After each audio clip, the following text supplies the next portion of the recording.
Students, एक बहुत important theory जो कि परफॉर्मिंग आर्ट्स की एवेल्युएशन के लिए इस्तेमाल होती है, वो जॉर्ज गैडमर की एक बुक है 1989 की ट्रूथ एंड मेथड, उसमें प्रपोज की गई।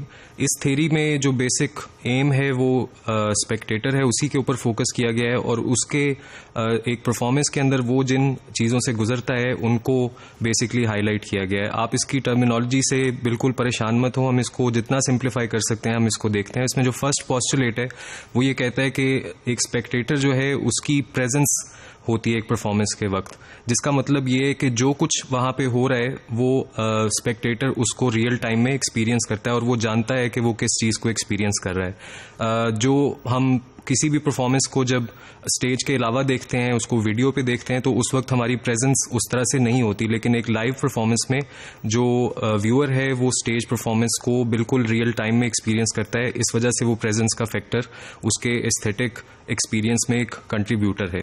उसके बाद जो दूसरा पॉइंट है वो शेयरिंग है। उसमें वो कहता है कि his mind and its own functioning becomes a shared activity with performance.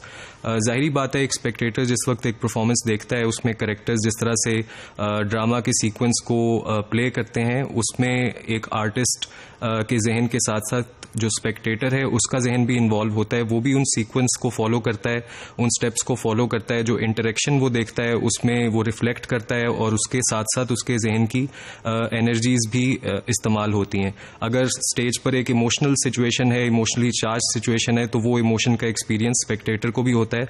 तो इसका मतलब एक शेयर्ड परफॉर्मेंस होती है आर्टिस्ट और स्पेक्टेटर के दरमियान।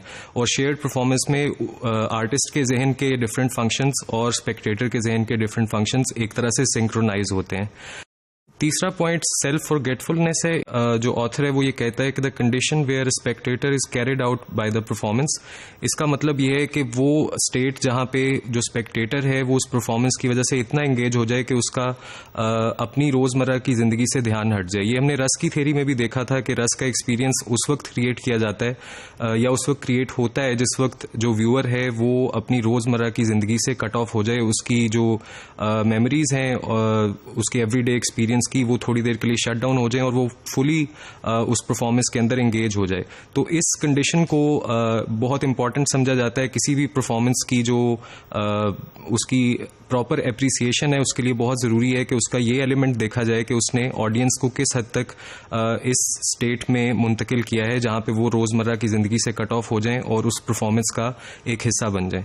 फोर्थ पॉइंट है contemporaneity, which means that a single thing that presents itself to us achieves in its presentation full presentness, however remote its origin may be। ये एक important point है क्योंकि आप जिस तरह से schools में different stage performances की जाती हैं उसमें कोई story जो कि बाज़ औक़ात historical होती है जिसके origins में भी 300-400 साल पुराने हो। for example आप अकबर बादशाह के दौर की, उसके दरबार की कोई एक कहानी बच्चों को दिखा रहे हैं, तो उसमें जो कंटेम्परेनिटी है उसका मतलब ये है कि जो ऑडियंस है उस एक्सपीरियंस को इतना रियल होना चाहिए कि वो उस ओरिजिन को भूल जाएं जो उस स्टोरी का है कि वो 300 साल पुराना है, बल्कि उनको ये लगे कि वो इसी वक्त उनके सामने परफॉर्म किया जा रहा है। तो ये एक इम्पॉर्टेंट डिस्टिंक्शन आपको जहन में रखनी है किसी भी परफॉर्मिंग आर्ट को इवेल्युएट करते हुए कि कंटेम्परेनिटी किस तरह से आप उसमें इनकलकेट करते हैं। उसके बाद जो अगला पॉइंट है वो एब्सोल्यूट प्रेजेंस है, which is a result of self forgetfulness and कंटेम्परेनिटी।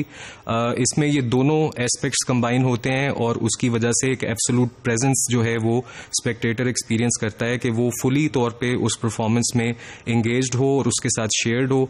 जो प्रेजेंस का यहाँ पे मतलब है वो ये है कि वो अपनी रोजमर्रा की जिंदगी से कट ऑफ हो चुका हो और उसका सारा फोकस उसके इंटेलेक्चुअल इमोशनल प्रोसेस का उस एक्ट के ऊपर हो, उस स्टोरी के ऊपर हो और वो उसको जिस तरह से वो डेवलप हो रही है उसी तरह से वो उसको एक्सपीरियंस कर सके।